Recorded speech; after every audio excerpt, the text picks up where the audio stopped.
Welcome to the channel.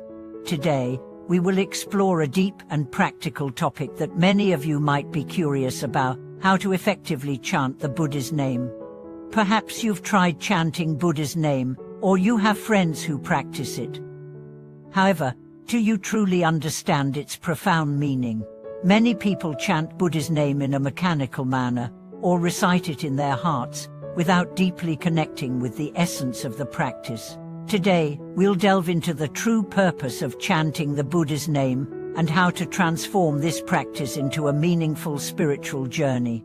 Chanting the Buddha's name is not merely about uttering the words Amo Amitufo repeatedly. Its core is much deeper.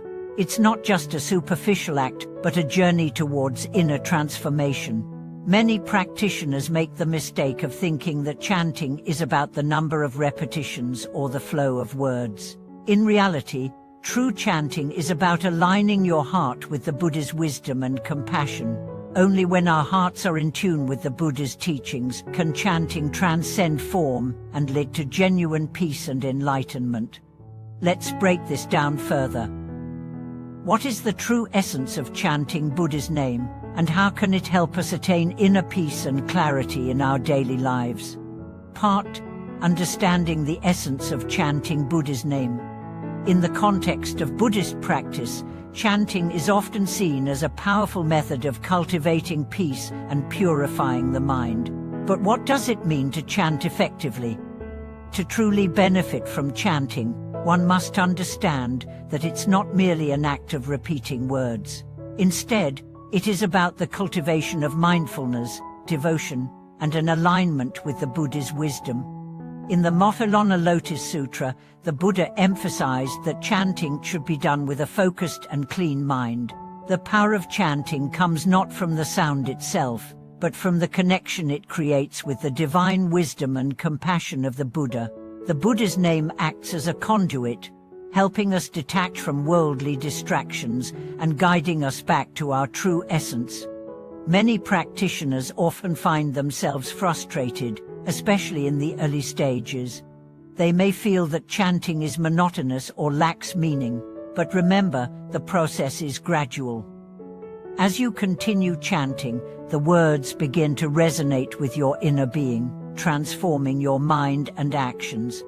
Every chant brings you closer to a state of purity, and with each repetition, the distance between you and the Buddha's wisdom shortens. One of the fundamental practices in effective chanting is focus. It's important to immerse yourself fully in the chant. Instead of letting your mind wander, try to focus on the rhythm and sound of each recitation. One way to achieve this is by coordinating your breathing with the chant. Inhale as you say Namo, exhale as you say Hamitufo. This practice helps to center your thoughts, bringing your attention fully into the present moment, which is the essence of mindfulness. Part 3: Deepening the practice and overcoming obstacles. When we first begin chanting, we often face obstacles. Distractions, restlessness, and the constant noise of the world can cloud our minds. This is why many people feel that chanting is ineffective in the beginning. It seems like a lot of effort without tangible results. However, remember that this struggle is part of the process. The more you chant, the more you'll become aware of the mental clutter that obstructs your peace. The key to overcoming these obstacles is persistence and patience. If your mind wanders, simply bring it back. Don't be discouraged by distractions. Recognize that these obstacles are part of your spiritual growth. Each time you bring your mind back to the chant, you are strengthening your mindfulness, which is essential for cultivating true peace.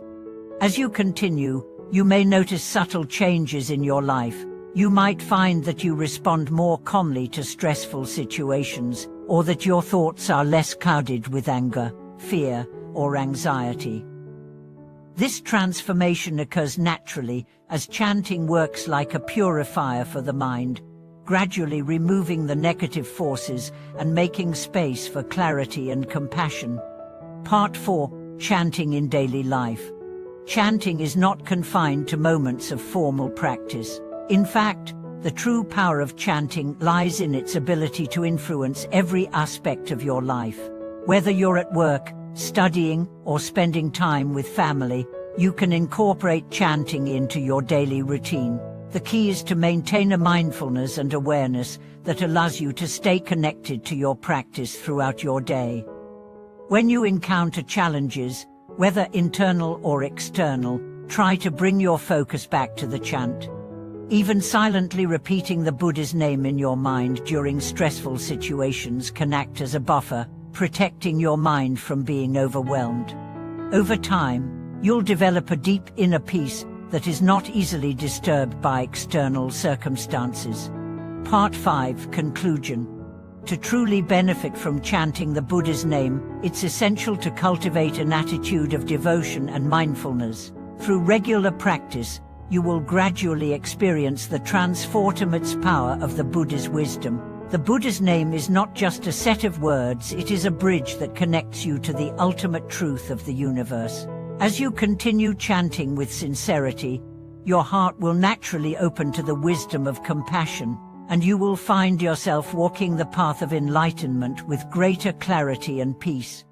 Thank you for reading today's discussion.